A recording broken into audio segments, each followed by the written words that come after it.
Mayor de San Marcos. Entonces, doctora Iris, bienvenida, buenas tardes, pueden iniciar con su ponencia. Buenas tardes con todos. Bueno, el día de hoy les voy a compartir tres temas. La verdad es que son extensos, pero he tratado de ver que puedan ustedes recolectar o recopilar la información más importante de cada tema. Son tres patologías respiratorias, ¿no? En el caso de los pacientes pediátricos, que son de vital importancia porque se ven casi diariamente en la emergencia pediátrica. ¿No? Y aparte de ello, por estar en una época de invierno, los casos se han incrementado bastante, ¿no? Entonces, es importante conocerlos, es importante saber el manejo también de estos, ¿no? Bueno, el tema es estatus asmático, neumonía y bronquiolitis. Vamos a empezar con el primer tema, que es estado asmático. Vamos a ver que nosotros nos guiamos en base a consensos, en base a guías, ¿no? Y las principales guías que nosotros tenemos en las cuales nos basamos es la Guía Española para el Manejo del Asma, la cual ha sido publicada en 2024, y igual la Guía GINA, ¿no? Que nos habla sobre la prevención y el manejo del asma, que bueno, esta es una guía em, inglesa, ¿no? Entonces vamos a ver que el estado asmático se define como una crisis asmática severa asociada a insuficiencia respiratoria o aumento del trabajo respiratorio con necesidad de soporte ventilatorio. Otras definiciones también incluyen como estado asmático a una crisis asmática que no responde a dosis iniciales de broncodilatadores o bien crisis que requiere hospitalización. En este caso, el estado asmático se puede definir como una obstrucción de la vía aérea en la cual el paciente corre peligro su vida, ¿no? Y es por esto que se considera una emergencia médica. Ahora, dentro de esto, nosotros tenemos al asma también casi fatal, que describe pues la exacerbación asmática de rápida evolución que causa hipoxemia, ¿no? Es decir, un aumento de la presión de oxígeno, y hipercapnia, que es un aumento de la presión de CO2, ¿no? Entonces, y esto lleva a su vez a un paro respiratorio. El asma aguda fatal es aquella crisis asmática que lleva a falla respiratoria y paro cardíaco a los pocos minutos de haberse iniciado la crisis asmática, bueno, en este caso aguda fatal. En crisis asmática vamos a ver que nosotros es muy importante que determinemos si es una crisis asmática leve, moderada o severa, o casi fatal o aguda fatal. Entonces, por lo general, nosotros vemos en la emergencia pequeños pues que vienen con crisis asmática moderada a grave, ¿no? Es lo más frecuente que nosotros vemos, pero nosotros, ¿cómo clasificamos esto? ¿En base a qué nos guiamos, no? Hay diferentes tipos de scores, pero los más usados es el Pulmonary Score, en el cual nos basamos en la frecuencia respiratoria, porque tenemos que conocer cuál es la frecuencia respiratoria normal de un niño, ¿no? En el caso de las sibilancias también, y el uso de músculos accesorios, ¿no? En el caso de los músculos accesorios, por lo general, nosotros vemos pues si el niño tiene tiraje subcostal, intercostal, supraclavicular, supraesternal, ¿no? En este caso, el pulmonary score, lo que nosotros bueno, lo que toma en cuenta es la frecuencia respiratoria, ¿no? Se otorga un puntaje de acuerdo al número de frecuencia respiratoria que tiene, ¿no? En menores de 6 años, por ejemplo, si es que está más de 60, se otorga un puntaje máximo de 3 puntos, y si es que es mayor de 6 años y esta frecuencia respiratoria está más de 50, nos otorga también un puntaje de 3 puntos. Las sibilancias que pueden estar presentes al final de la expiración, ¿no? Que pueden ser audibles con estetoscopio o sin estetoscopio. Cuando es sin estetoscopio, o sea que se puede escuchar así, sin necesidad de colocarnos el instrumento, nos otorga un puntaje de 3 puntos, ¿no? Entonces, el uso de músculos accesorios, cuando hay una actividad máxima del uso del músculo esternocleidomastoideo, también nos otorga un puntaje de 3 puntos. Así, de esta manera, con estos tres ítems podemos nosotros valorar la gravedad de la crisis asmática, ¿no? En relación también a la saturación de oxígeno, si nosotros vemos un pequeño que tiene una saturación de oxígeno menos de 91% y tiene un pulmonary score de 7 a 9, estaríamos en el caso de un asma grave, ¿no? Hay otras escalas, como les he mencionado, que es la escala de Good y colaboradores, en el cual ellos toman en cuenta la presión arterial de oxígeno, ¿no? La presencia de cianosis, los ruidos inspiratorios, si es que están disminuidos o es que están ausentes, ¿no? Si es que están ausentes, se otorga un mayor puntaje. Si es que hay uso de músculos accesorios, en su máxima expresión se otorga 2 puntos también. Si es que hay presencia de sibilancias expiratorias marcadas, también se otorga un puntaje máximo.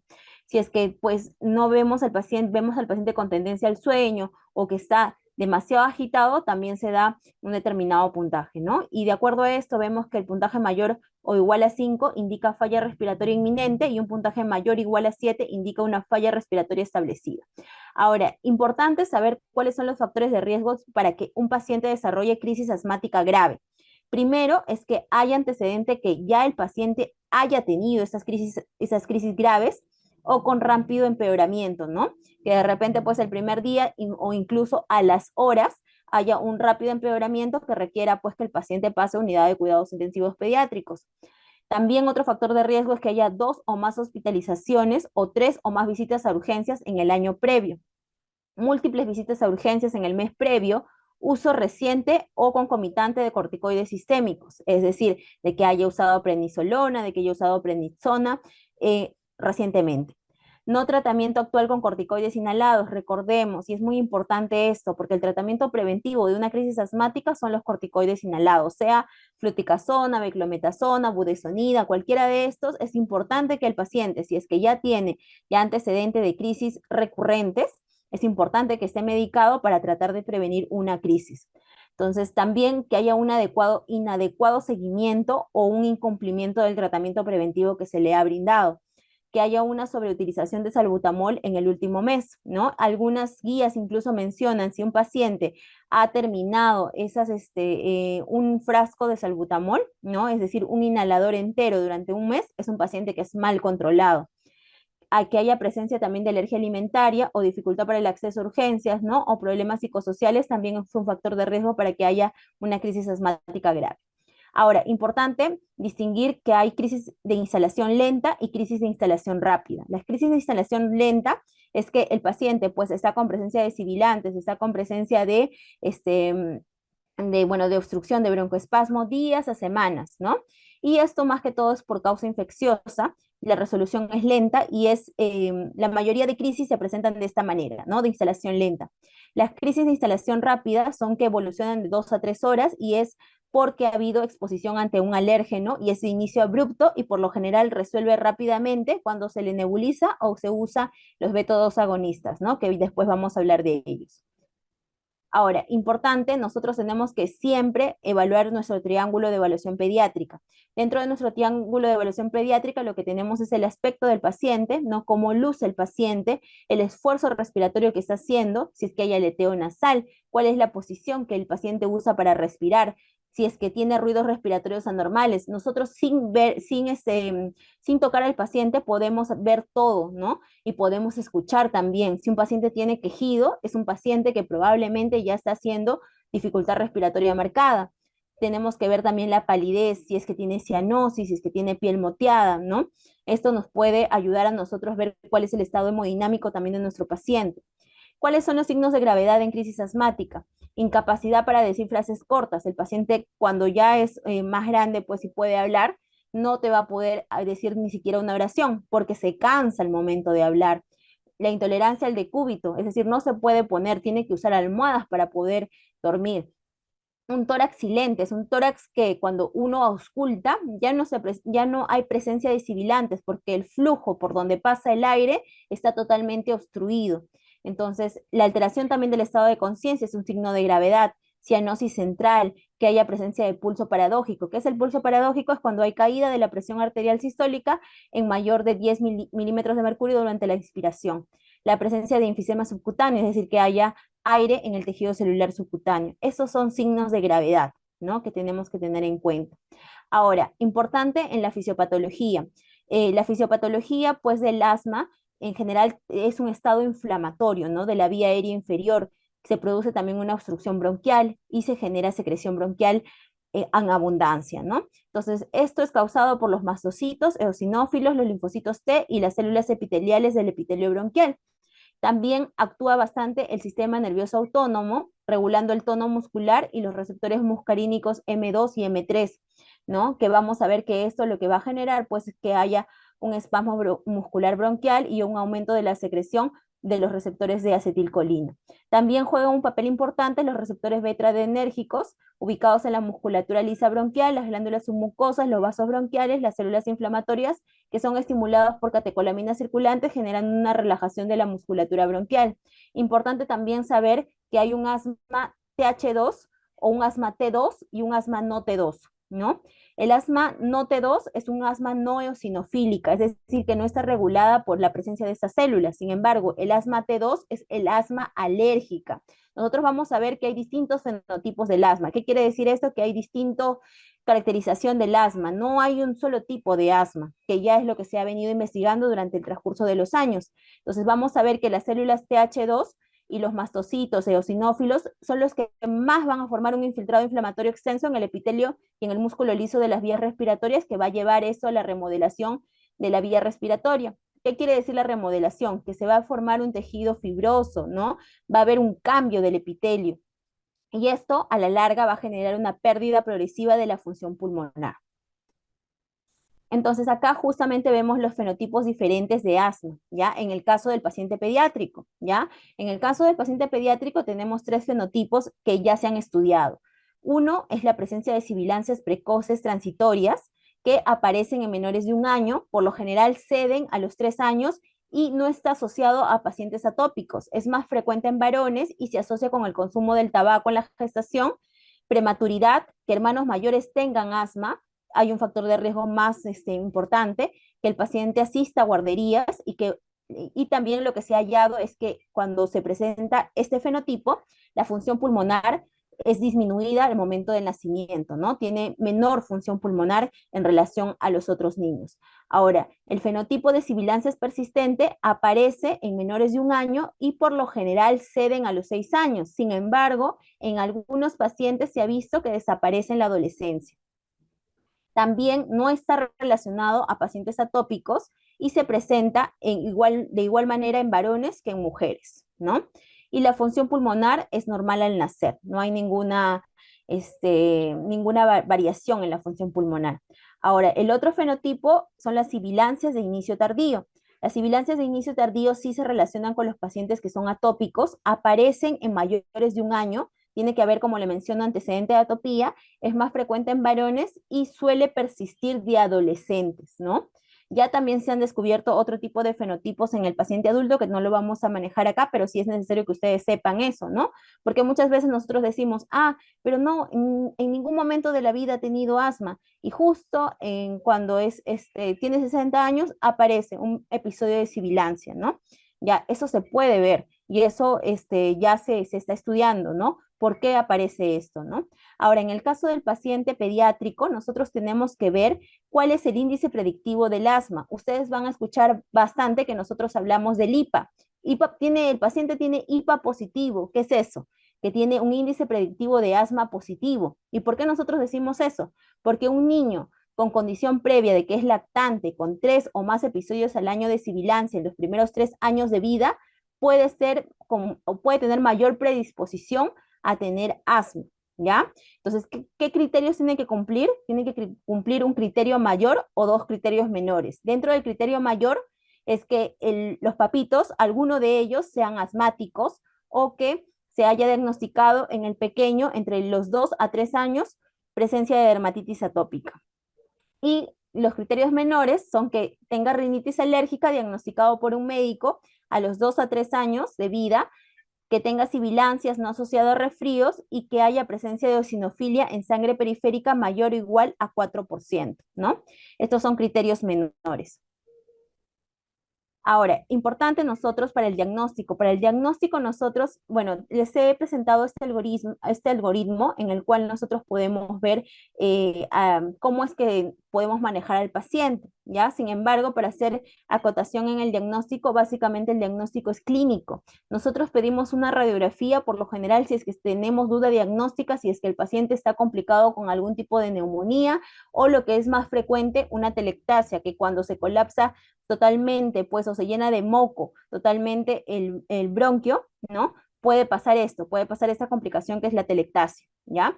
Entonces, si nosotros tenemos un paciente, tenemos que ver si el paciente está estable o está inestable, o si tiene dificultad respiratoria o no tiene dificultad respiratoria. Entonces, después de nosotros valorar a nuestro paciente, tenemos que ver el nivel de gravedad, de acuerdo a las escalas que nosotros hemos mencionado. Si es que estamos con un paciente que tiene una crisis asmática leve, por lo general responde al salbutamol en inhalador y se va a casa, ¿no? Entonces, se tiene que valorar también el tema de el inicio de corticoides o no, ¿no? Pero, como le menciono, lo que es más frecuente nosotros que hagamos es que los beta-2 agonistas, pues, que es el salbutamol a la cabeza, se dé de manera inhalatoria. Ahora, si el paciente tiene una escala positiva para moderado o grave, ahí sí tenemos que ver si el paciente se va a hospitalizar o no se va a hospitalizar. Por lo general, nosotros en la emergencia también lo que se hace es dar una terapia de rescate, ¿no? Una terapia de rescate quiere decir que se le hace una nebulización cada 20 minutos por 3 veces, ¿no? Cada 15 a 20 minutos por 3 veces y luego se lo revalúa, ¿no? Para ver si es que el score al momento del ingreso ha variado después de la terapia de rescate.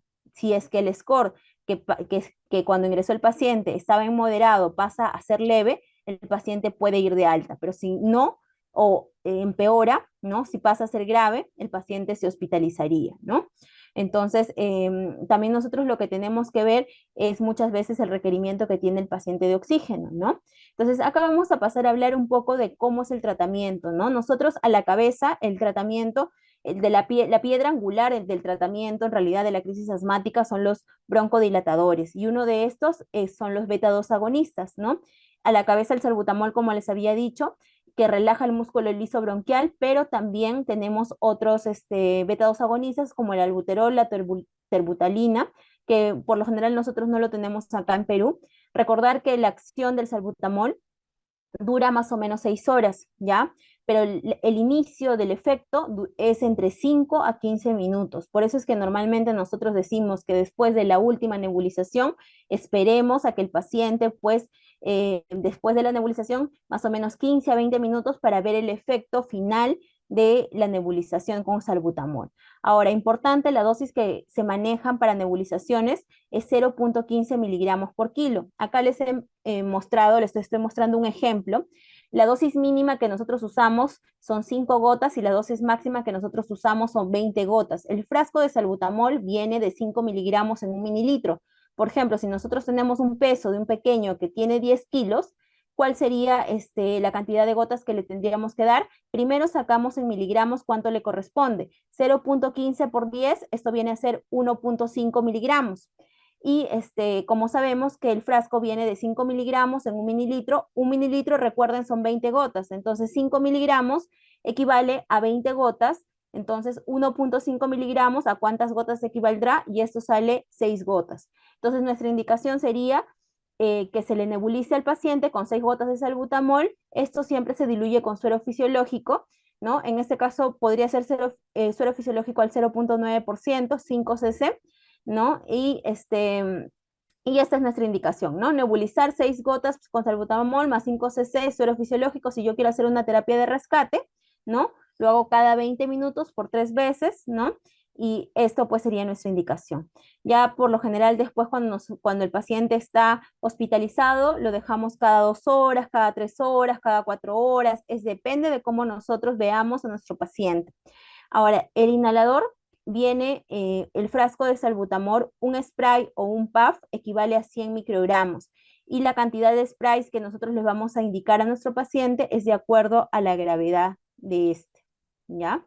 Entonces, vamos a ver que otro medicamento que se usa también es un anticolinérgico que es también forma parte de los broncodilatadores, que es el bromuro de ipatropio. También tenemos el tiotropio, sin embargo, lo que más se usa acá y tenemos a la mano es el bromuro de ipatropio. Recordemos que un spray equivale a 20 microgramos, ¿ya? Y normalmente nosotros dejamos pues 2 a 4 puff cada 6 horas, también dependiendo de la gravedad. También se puede hacer como terapia de rescate, ¿no? Podemos hacer 4 puff cada 20 minutos por 3 veces asociados al butamol si estamos en una crisis asmática moderada, ¿no? Pero por lo general usamos esto en crisis asmáticas moderadas a graves, ¿no? Entonces, y normalmente se ha comprobado que su efecto del bromuro de ipatropio solo dura 48 horas por lo general, entonces van a ver ustedes que después de las 48 horas de haberlo usado en el paciente, se suspende porque ya no se ha demostrado eficacia después de las 48 horas. Otro medicamento que se usa en crisis asmática grave es el sulfato de magnesio. El sulfato de magnesio es un antagonista del calcio, inhibe la contracción del músculo liso bronquial y también favorece la broncodilatación.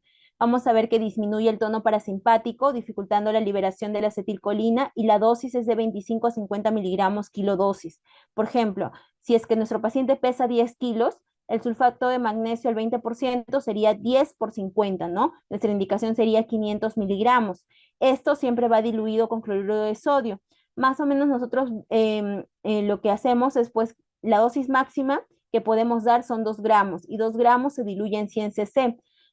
Cuando ya es más de 1 gramo, lo diluimos en 100 cc, y cuando es menos de 1 gramo, en 50 cc. ¿Ya? Esto se puede pasar en 30 minutos y se puede brindar cada 8 horas, luego bajar a cada 12 horas, o es depende, ¿no? Si nosotros de cómo vemos a nuestro paciente. La monitorización tiene que ser de este medicamento a través de electrolitos séricos, ¿no? En el caso del magnesio, ¿no? Tenemos que monitorizar el magnesio, tenemos que ver el paciente los reflejos, si es que bajan los reflejos, porque puede causar hiporreflexia, puede causar depresión del sistema nervioso central, vómitos y diarrea, ¿no? Estos son uno de los efectos adversos del sulfato de magnesio. Ahora, otro medicamento que también se usa son los corticoides sistémicos, sea dexametasona, hidrocortisona, metilprednisolona, ¿no? Entonces, lo que vamos a ver es que estos medicamentos suprimen las citoquinas, disminuyen la migración de las células inflamatorias, disminuyen la producción de moco. Uno de los efectos adversos son la hiperglicemia, aumenta la glucosa, aumenta la presión arterial, puede dar presencia de psicosis, debilidad muscular. Ahora, en el caso de la metilprednisolona, nosotros usamos la dosis de 1 a 2 miligramos por kilo. Si es que es en bolo, ¿no? Se indica STAT, y luego se puede indicar esto cada 6 horas o cada 8 horas, ¿no? Entonces, la dosis máxima, recordemos que es 60 miligramos al día, ¿ya? Entonces, y cuando nosotros ya hacemos, pues, cuando ya lo dejamos de manera horaria, por lo general tenemos que ver que nuestra dosis no pase de 1 a 2 miligramos kilo día, ¿ya? Entonces, la otra alternativa es la dexametasona, ¿no? Que puede ser de 0,3 miligramos kilo día, la dosis máxima es de 10 a 12 miligramos por día. En el caso de la prednisona o la prednisolona, que es vía oral, podemos usarlo también de 1 a 2 miligramos kilo día. La dosis máxima en niños es de 40 miligramos y en adolescentes es de 50 miligramos. La hidrocortisona en bolo, cuando se inicia, se da dosis de 4 a 8 miligramos kilodosis. La dosis máxima es 250 miligramos endovenoso en una sola dosis, y luego, para dejarlo de manera horaria, se puede dejar 2 miligramos por kilo dosis cada 6 a 8 horas, ¿no?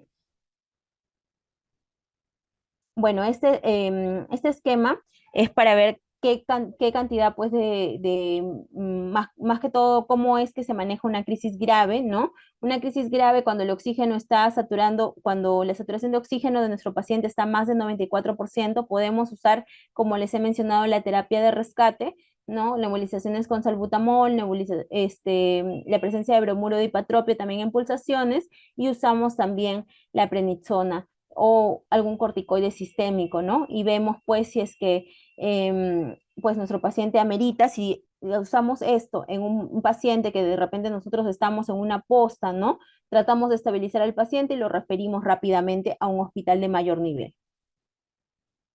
Esta es una evaluación de la gravedad de la crisis asmática para que nosotros veamos, pues, que pueden haber crisis leves, crisis moderadas, crisis graves y crisis vital, en relación a, pues, cómo se presenta, ¿no? Lo que me importaba acá que ustedes sepan es que cuando nosotros estamos ante una crisis grave o una crisis vital, todo vamos a ver que el paciente, pues, está con tendencia al sueño, hay un silencio auscultatorio, ya no se presenta, ya no hay sibilancias, ¿no?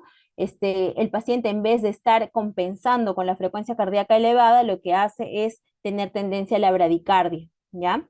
Y por lo general vamos a ver que hay hipercapnia, ¿no? Una presión arterial de CO2, vamos a ver que está en más de 45, ¿no? Milímetros de mercurio. Y la presión arterial de CO2, de oxígeno, está a menos de 60, ¿no? Este también es otro manejo escalonado del estado asmático. El manejo de primera línea, por lo general, son los beta-2 agonistas, el bromuro de ipatropio y los corticoides sistémicos.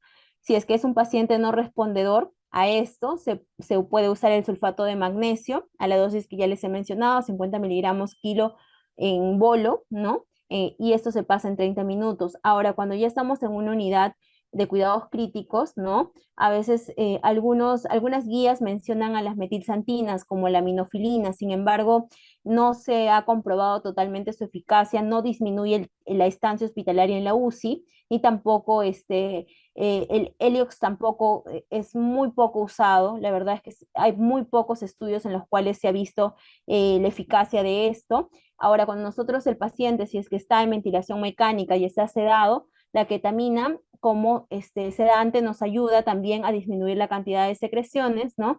En este caso podemos usar el de bolo, o sea, como bolo a 1 o 2 miligramos por kilo y luego en infusión continua 0,5 a 3 miligramos kilo por hora.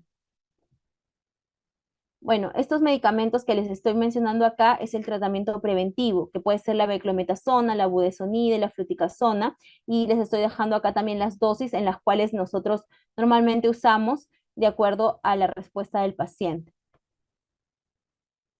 Bien, vamos a pasar al otro tema que es la neumonía. La neumonía, bueno, puede ser clasificada de distintas maneras, ¿no? La neumonía adquirida en la comunidad, la neumonía intrahospitalaria, neumonía grave y neumonía complicada, las cuales son diferentes, pues diferente manejo también, ¿no? Nosotros cuando hablamos pues de neumonía, en realidad hablamos de una infección pulmonar aguda que afecta alvéolos, intersticio, pleura visceral, vías respiratorias y vasculatura pulmonar. Ahora, cuando nosotros hablamos de una neumonía adquirida en la comunidad, como su nombre lo indica, es que ha sido adquirida en la comunidad, ¿no? Cuando es intrahospitalaria, hablamos de un tiempo más o menos de 48 a 72 horas después del ingreso hospitalario hasta 7 a 10 días después del alta. Eso se puede considerar una neumonía intrahospitalaria, que es de distinto manejo también. Una neumonía grave está caracterizada por una dificultad respiratoria marcada, cianosis central, dificultad de beber o lactar, vómitos frecuentes, alteración del sensorio, disminución de la saturación de oxígeno. Ahora, una neumonía complicada, como su nombre lo indica, es complicada por otra cosa adicional, ¿no? En este caso puede ser un derrame paraneumónico, un empiema, absceso, necrosis, presencia de neumonía multilobar, ¿no? Neumotórax, fístulas broncopleural y sepsis también puede ser otra complicación. Ahora, dentro de los factores de riesgo que nosotros tenemos para que un paciente desarrolle neumonía es que el paciente tenga vacunas incompletas, que sea prematuro, menor de 6 meses, cardiópatas, displasia broncopulmonar, fibrosis quística, que tenga antecedente de asma, trastornos neuromusculares, sea atrofia muscular espinal o Guillain-Barré, de repente que no sepa manejar muy bien las secreciones, también eso es un factor de riesgo, ¿no? De repente para una neumonía aspirativa, un paciente con parálisis cerebral infantil también es un factor de riesgo. Dentro de los trastornos gastrointestinales, una enfermedad de reflujo gastroesofágico, una fístula traqueosofágica también es un factor de riesgo, presencia que también el paciente sea inmunodeprimido, de repente que tenga VIH, que tenga tuberculosis, ¿no? Es un factor de riesgo para tener neumonía. Presencia de tabaquismo en el ambiente, es decir, que no, bueno, y no que el niño consuma tabaco, sino que la mamá o el papá o el tío que está en contacto con su entorno, consuman tabaco. O también la presencia de que el niño pase pues casi todos los días en guarderías, ¿no? Porque a veces no sabemos cuál es el estado de vacunación de los otros pequeños que están a su alrededor. Bueno, dentro de la etiología lo que tenemos que ver y que quede claro es que la causa más frecuente de neumonía es viral, ¿ya? Y dentro de ellos a la cabeza es el virus sincitial respiratorio.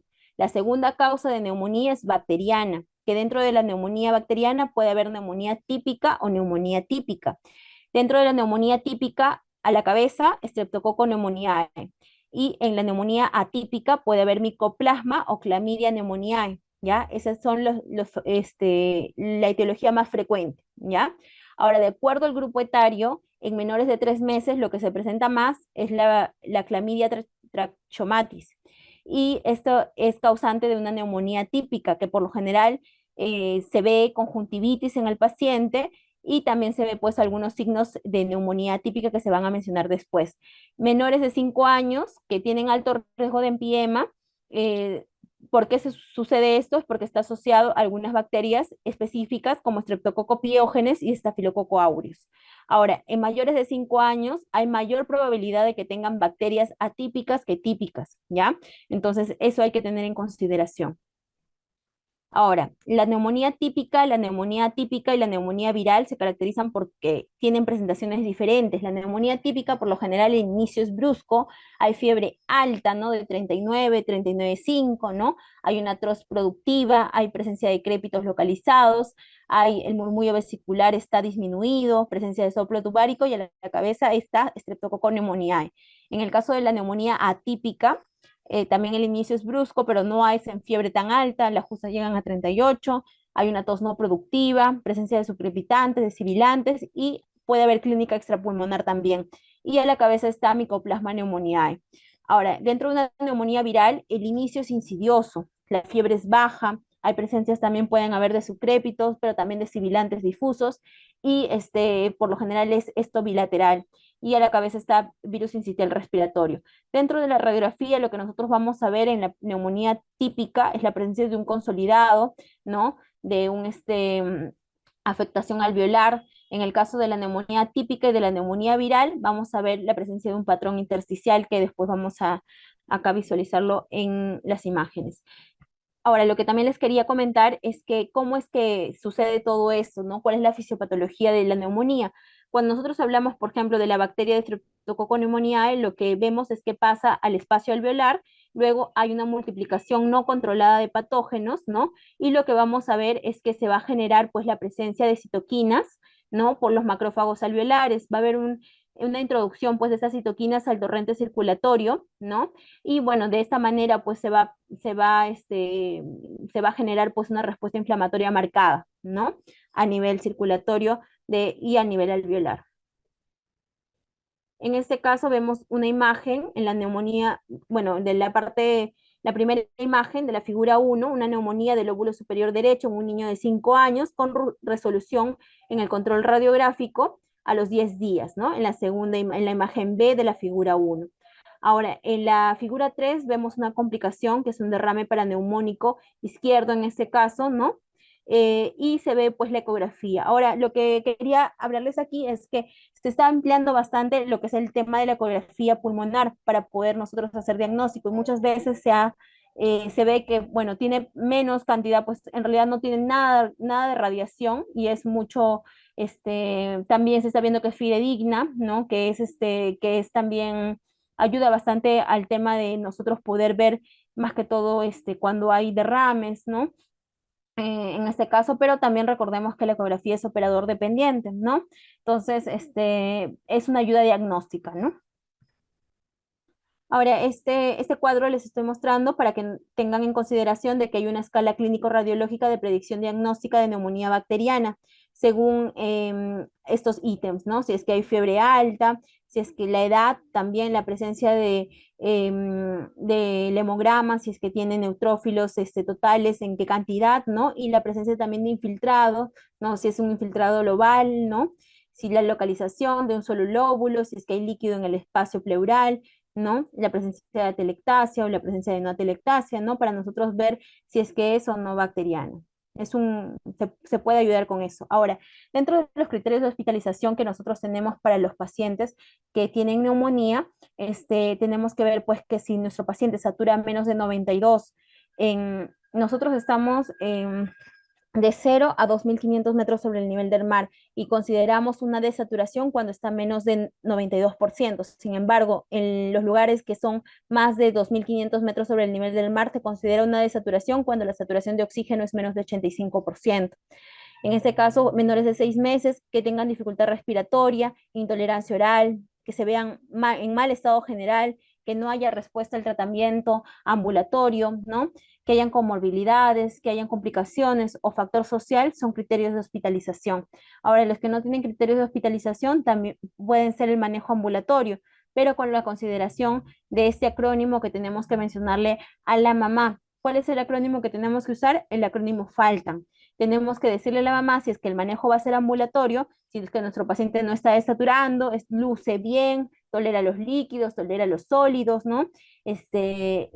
Bueno, podemos darle de alta con tratamiento ambulatorio que haga un buen manejo de la fiebre, que haya una buena alimentación, que lo hidrate bien a su pequeño, que no use antitusígenos. Recordar esto, por favor, no se da ningún tipo de antitusígeno a los niños, ¿ya?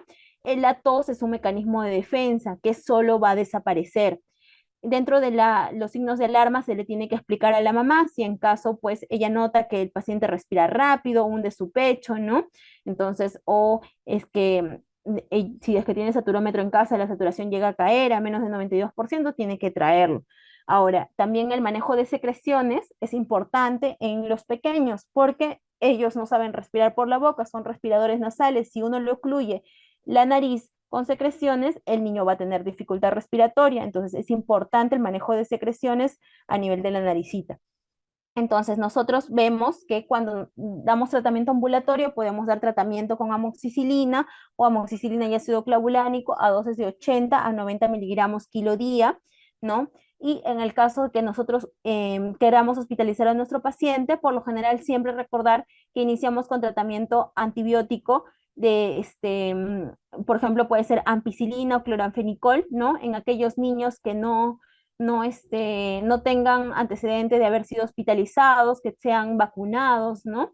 Y si en caso, pues, es lo contrario, que tiene alguna comorbilidad, que ya ha sido hospitalizado, ¿no? Anteriormente, de repente en el último mes o en el último año, ¿no? Entonces preferimos usar ceftriaxona, ¿no? A dosis de 80 miligramos kilo día, ¿no? Ahora, en el caso de la bronquiolitis, que es el último tema a tratar, según los criterios de McConney se dieron en 1993, es el primer episodio agudo de sibilancias precedidas de un cuadro respiratorio de origen viral que afecta a un niño menor de 2 años. Entonces, hablamos de bronquiolitis en presencia del primer episodio de sibilancias en menores de 2 años. Esa es la definición que se ha usado, que se usa hasta hoy en día, pero no solamente la presencia de sibilancias, sino la presencia también de subcrépitos asociados. También esa es una parte de la definición. Ahora, nosotros vamos a ver que guías norteamericanas definen a niños menores de 24 meses sin restricción a la primera presentación. La guía europea involucra a niños menores de 12 meses, es decir, menores de un año, y la restringe solo como el primer episodio de presentación. ¿A qué se refiere esto? Que, por ejemplo, si yo tengo a un niño que tiene un año, ¿no? Y viene por el primer episodio de sibilancia, entonces yo digo, es una bronquiolitis. Pero viene un niño que tiene un año, 2 meses, y viene también con su segundo episodio de sibilancia, ¿no? Nunca antes ha presentado sibilancias, solamente en una oportunidad. ¿Considero o no lo considero bronquiolitis? Hay distintas maneras, la verdad, de tomar esto, porque algunos sí consideran bronquiolitis porque puede ser asociado a otro agente infeccioso, es decir, puede ser causado por otro virus y puede seguir siendo bronquiolitis, pero algunos ya los consideran como un síndrome obstructivo bronquial, ya no como una bronquiolitis, si es que nosotros tenemos en consideración que la definición exacta es solo el primer episodio. Ahora, la clasificación de los virus respiratorios, el más frecuente es el virus sincitial respiratorio. A la cabeza, ese es uno de los que da la bronquiolitis, también el parainfluenza y lo que se está viendo más y en mayor frecuencia y que da alguna sintomatología grave es la presencia del rinovirus. Entonces vamos a ver virus sincitial respiratorio un 80%, de 14 a 30% de presentación, rinovirus, ¿ya? También puede darse por coronavirus también, ¿ya? Ahora, importante, la coinfección ocurre en el 20-30%, es decir, que pueden estar asociados dos virus o más, y no está asociado a que haya una mayor gravedad. Algunos autores han sugerido que la coinfección con virus sincitial respiratorio con rinovirus o metaneumovirus se asocian a mayor morbilidad si en caso hay. Si en caso hay alguna correlación, pues es entre estos virus. Ahora, importante, la infección por virus sincitial respiratorio no otorga inmunidad permanente. Puede ser frecuente la reinfección a lo largo de toda la vida. Por eso es que se ha visto que si un niño ingresa por infección de virus sincitial respiratorio, ¿puede volverla a presentar? Sí, porque no adquiere inmunidad. ¿Ya? Entonces, vamos a ver que dentro de los virus tenemos al virus sincitial respiratorio y el rinovirus, ¿ya? Ahora, el virus sincitial respiratorio puede causar una infección más severa y no hay presencia de sibilancias, puede haber presencia solo de subcrépitos. En el caso del rinovirus, da un patrón más broncoobstructivo, es decir, que sí se asocia a presencia de sibilancias. Y dentro de las especies que tiene cada virus o cada serotipo que tiene, dentro del virus sincitial respiratorio, la especie A y C es la que da mayor severidad. Y dentro del rinovirus, el serotipo A es el que da mayor severidad. Ahora, así como en asma hay fenotipos clínicos, en bronquiolitis también hay fenotipos clínicos, que en el caso puede ser un fenotipo sibilante, un fenotipo hipoxémico y un fenotipo leve. Leve quiere decir que tiene corta estancia hospitalaria, que solamente está limitada a la infección a la vía aérea superior. Cuando hay un fenotipo hipoxémico, hay compromiso del parénquima pulmonar y se asocia a mayor ingreso a UCI y ventilación mecánica. Y un fenotipo sibilante es pues cuando hay mayor recurrencia de sibilancias, ¿no? Y también hay distintos perfiles de bronquiolitis, ¿no? El perfil A está asociado a sibilancias y a dermatitis atópica. El perfil B está asociado a sibilancias, pero no hay historia de dermatitis atópica. El perfil C son niños severamente enfermos y el perfil D es cuando hay una infección leve y pues es de corta estancia hospitalaria. Ahora, importante el diagnóstico, la edad, ¿no? Menores de 2 años, presencia en pico respiratorio, antecedente de dermatitis atópica, ¿no? Que haya historia de asma o atopía. Dentro del examen físico, la presencia de sibilancias, de tiraje subcostal, ¿no? Y la identificación de agentes etiológicos como el virus sincitial respiratorio, rinovirus, ¿no? Que eso podemos nosotros hallarlos en un panel respiratorio, en un film array, ¿no? Ahora, también lo que nosotros tenemos que ver es cómo evoluciona este cuadro. Este cuadro evoluciona los primeros días, de 3 a 5 días, hay un cuadro catarral, moquito, tos nada más. Con el compromiso de vía aérea inferior es a los 5 a 7 días, por eso es que nosotros mencionamos mucho. El paciente está en el pico de la enfermedad. Pico de la enfermedad es 5 a 7 días, ¿no? Entonces ahí tenemos que chequear nosotros a nuestros pequeñitos para que no se compliquen. Y el paciente por lo general recupera a las 2 semanas a 3 semanas, es decir, a los 21 días puede ser ya la recuperación total de nuestro paciente, ¿no? Entonces es importante que nosotros sepamos eso. Ahora, los factores de riesgo para la evaluación grave de una bronquiolitis aguda es en menores de 3 meses, prematuros, ¿no? Presencia de enfermedad pulmonar crónica como displasia pulmonar, fibrosis quística, cardiopatía congénita, inmunodeficiencia, enfermedad neuromuscular, malnutrición, ¿no? Y factor social también, ¿no? Falta de acceso, ¿no? A los servicios básicos también es importante. Ahora, la escala de severidad, podemos usar cualquiera, ¿no? Pero las que son más usadas son la escala de Woody-Downes modificado, que está asociado a la saturación de oxígeno, frecuencia respiratoria, sibilancias respiratorias y presencia de musculatura accesoria. También podemos usar la escala de tal modificada, que también considera la frecuencia respiratoria, sibilancias o crepitantes, retracciones y la saturación de oxígeno. Ahora, dentro del tratamiento, recordar, no existe un tratamiento curativo para la bronquiolitis, ni tampoco hay terapias que acorten el curso o aceleren la resolución de los síntomas. Solo se da manejo de soporte, ¿no? Donde el pilar básicamente del tratamiento es la oxigenación y la hidratación. Ahora, es importante también nosotros ver cuándo nuestro paciente tiene criterios de hospitalización, porque la bronquiolitis también puede ser manejada en casa, ¿no?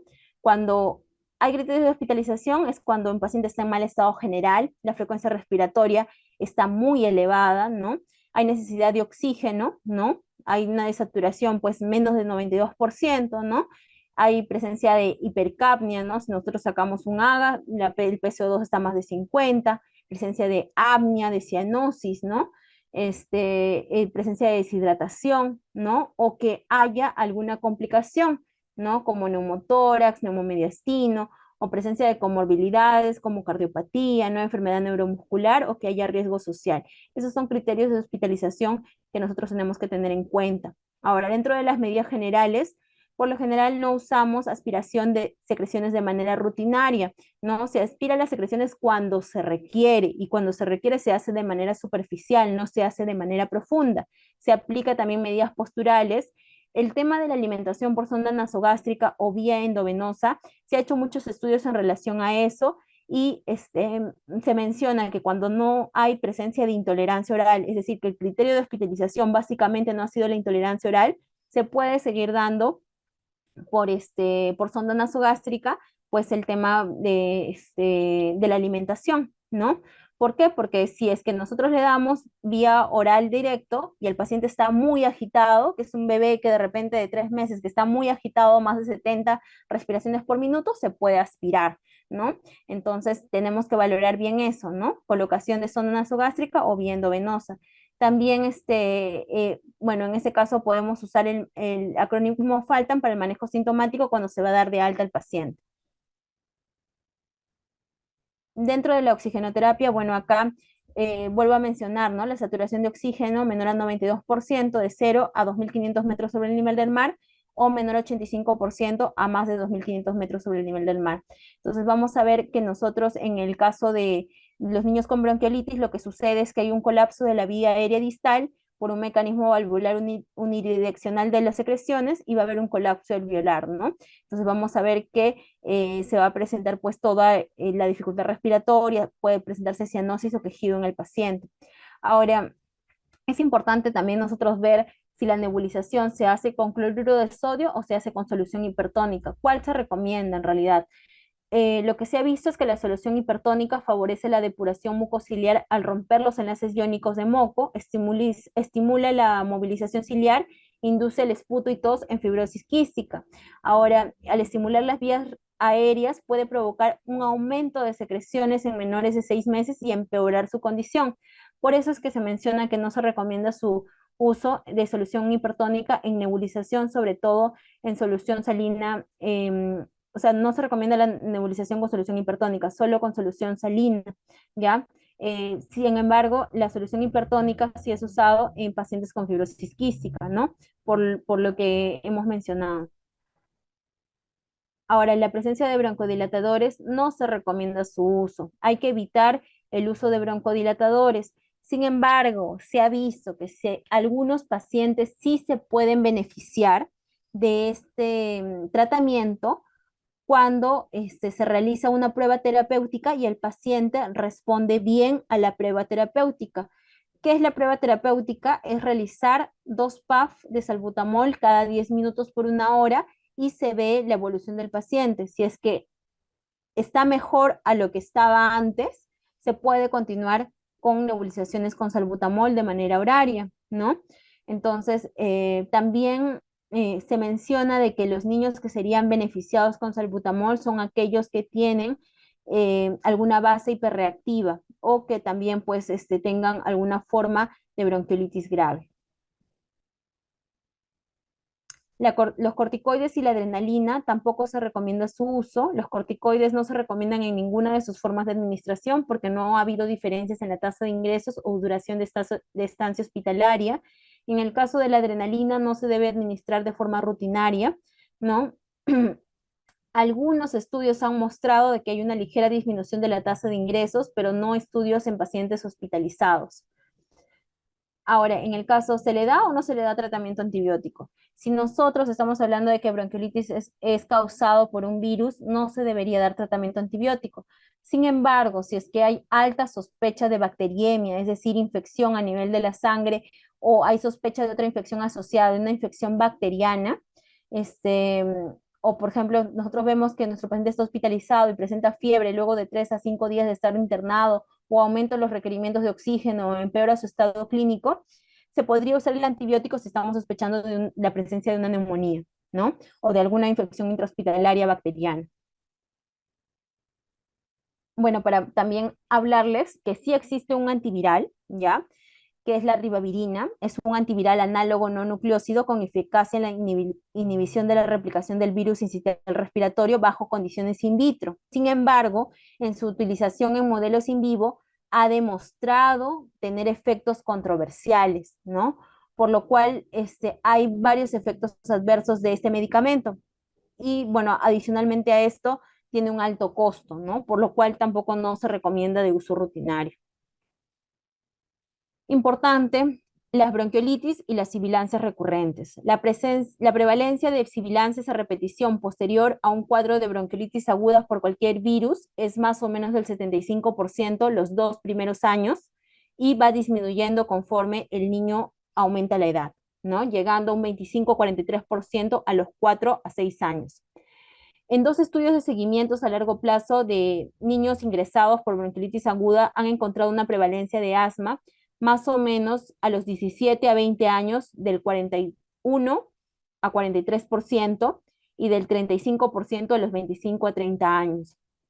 Y se considera que algunos reaparecen, o sea, los síntomas respiratorios en adultos jóvenes después de muchos años de haber estado asintomáticos. Por eso es que, bueno, el asma y en general estas patologías obstructivas todavía están siendo estudiadas, ¿no?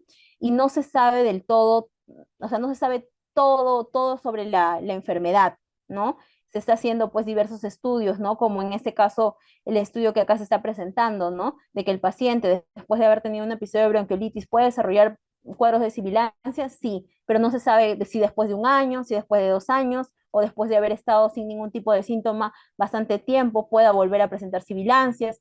Es algo que en realidad pues no se sabe cómo va a evolucionar de acuerdo a cada paciente que es de manera diferente.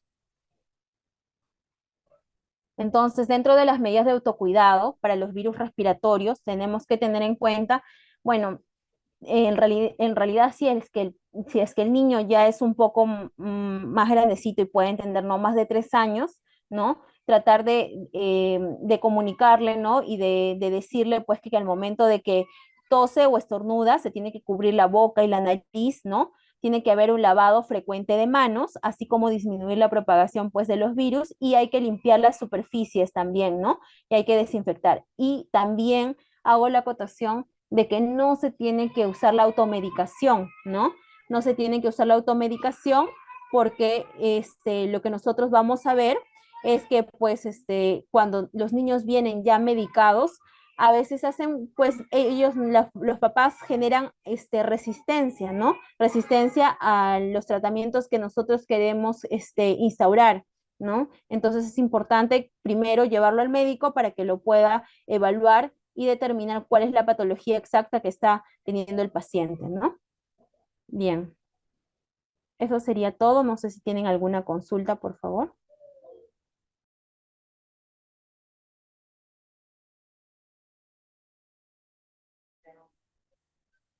Doctora, muchas gracias. Gracias por su ponencia. Estimadas licenciadas, por favor, si tuvieran alguna pregunta, alguna duda, pueden escribirlo en el chat o pueden activar sus micrófonos para hacer la pregunta directamente con la doctora Iris.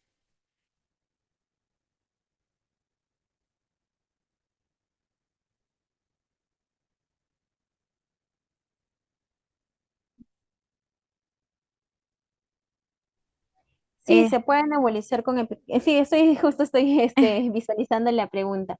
Sí ya, se puede nebulizar con epinefrina, o sea, en general, pero ¿para qué patología? De repente sería la pregunta, ¿no? La patología que nosotros usamos nebulización con epinefrina, por lo general, pues son un CRUP, ¿no? Un CRUP que es una obstrucción de vía aérea superior, ¿no? Ahora, cuando yo he presentado la ponencia en la parte de bronquiolitis, justamente mostraba, ¿se debe nebulizar o no se debe nebulizar con epinefrina? En realidad no se ha visto que haya mejoría clínica con los pacientes que tienen bronquiolitis y no habría mejoría en este caso, ¿no? O sea, no está el uso indicado para bronquiolitis, pero sí para otra patología, como en este caso, como un CRUP, ¿no? ujú.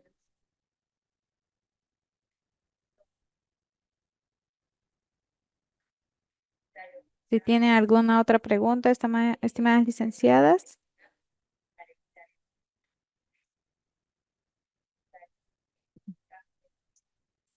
Sí,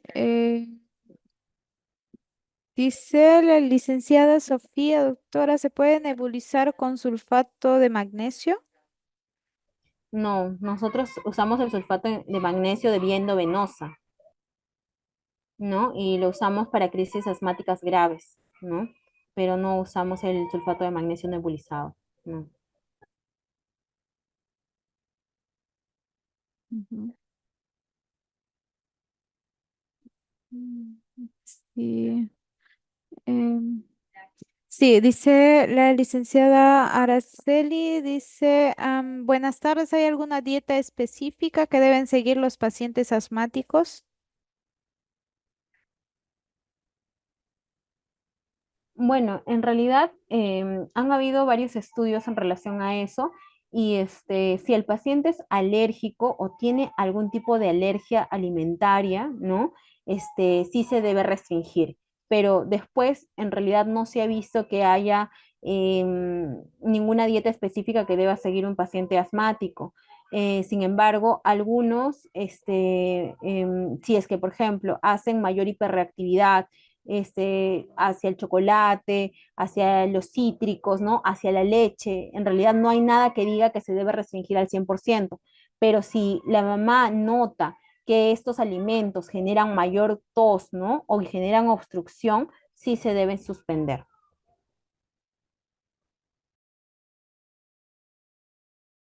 La licenciada, la licenciada Melissa Espinosa dice nebulización con hipersodio al 3%. Es un comentario, no es una pregunta. La licenciada Berta dice, ¿en qué caso se nebuliza con dexametasona? La dexametasona la usamos vía endovenosa o vía intramuscular. No es un medicamento por el cual nosotros nebulizamos. Y en el caso de usar la dexametasona endovenosa, podemos usarlo cuando hay crisis asmáticas moderadas a grave. Cuando hay crisis asmáticas moderadas, a veces usamos la dexametasona intramuscular, ¿no? Entonces, pero no se nebuliza, se usa endovenosa o intramuscular. Ahora, me parece que estaba, si es que se va a nebulizar con hipersodio al 3%, ¿no? Entonces, si es que se puede nebulizar, sí se puede nebulizar con solución hipertónica, pero les he mencionado que no es no hay evidencia científica que genere un cuadro de mejoría en la bronquiolitis, ¿ya? Entonces, Para en usted, licenciada. lo que vemos es que sí hay o sea, hay respuesta a un tratamiento con nebulización de hipersodio al 3% en pacientes con fibrosis quística. En ellos sí, pero no en bronquiolitis. Ujú. Bien. La licenciada Sofía Castillo dice, ¿en qué caso se puede nebulizar con solución hipertónica al 3%? Sí, como justamente lo mencionaba, en aquellos pacientes que tengan fibrosis quística se puede usar nebulización al 3%. En alguna bibliografía, o sea, se comenta que se puede usar nebulización con solución hipertónica, es decir, al 3%, cuando haya presencia de atelectasia. En algunos artículos científicos mencionan que puede ayudar a tratar de romper esa telectasia, es decir, porque la telectasia básicamente es cuando el bronquio pues se llena totalmente de moco y este se colapsa, ¿no? Entonces, al nosotros nebulizar con solución al 3%, tratamos de que esto se diluya, ¿no? Y que genere más moco, pero que fluya, ¿no? Para que se vuelva más, ya no esté tan espeso, ¿no? Y que deje que fluya el aire, ¿no? Pero como les menciono, no hay evidencia científica de que genere pues mejoría en los cuadros de bronquiolitis como tal.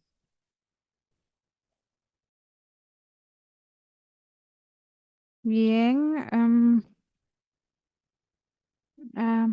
bien, estimadas licenciadas, ¿alguna otra pregunta?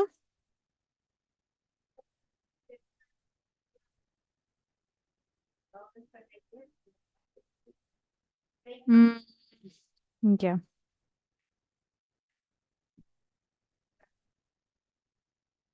bien, bien, creo que no tenemos más preguntas, doctora. Em, sus últimas acotaciones para concluir su exposición, por favor. Bueno, ha sido tres temas muy interesantes, la verdad, que nosotros vemos en la práctica clínica de la emergencia, ¿no? De la emergencia pediátrica. Y es muy importante que por favor revisen todos estos temas porque, bueno, creo que acá la mayoría de participantes son licenciadas, pero La verdad es que somos un equipo y necesitamos siempre que ustedes estén informados o que también nos ayuden, ¿no? Como trabajo en equipo para que nosotros podamos pues tener mayor, o sea, que el paciente pueda tener mejor bienestar, ¿no? Entonces, que mejore rápido, ¿no? Y eso es importante que ustedes conozcan estas patologías que ahorita en la etapa de invierno en realidad están en aumento, ¿no? Y se están viendo cada vez pacientes más complicados, ¿no? Entonces, eso, muchas gracias, agradecer nuevamente la oportunidad así para poder dar esta charla. Gracias. Sí, gracias, doctora. Gracias a usted siempre por su disponibilidad para compartir con nosotros sus conocimientos. Muchas gracias. Que tenga una bonita tarde. Gracias, hasta luego. Hasta luego, doctora. Bien, estimados participantes, hemos concluido esta sesión. Nos concluimos esta sesión. Nos queda pendiente ahora el taller. Por favor, tenemos nuestro taller de esta unidad el 29 de agosto, el jueves 29 de agosto. Ese taller también se está abriendo las puertas a quienes deseen asistir presencialmente y tener contacto directamente con el especialista y poder hacer simulación aquí en Asís Especialización. Compartiré el enlace para los que deseen registrarse. Tenemos todavía algo de 8 o 7 vacantes para que puedan ver presencialmente. Buenas tardes, muchas gracias por su presencia el día de hoy. He compartido en el chat el link de asistencia. Por favor, registrarse. No olviden registrar. Estoy compartiendo ahora nuevamente. Entonces, nos vemos el día jueves a través del Zoom. Estaré compartiendo el enlace del Zoom para que puedan ver el taller. Entonces, hasta el día 29 de agosto que nos volvemos a encontrar. Buenas tardes, que tengan una bonita tarde.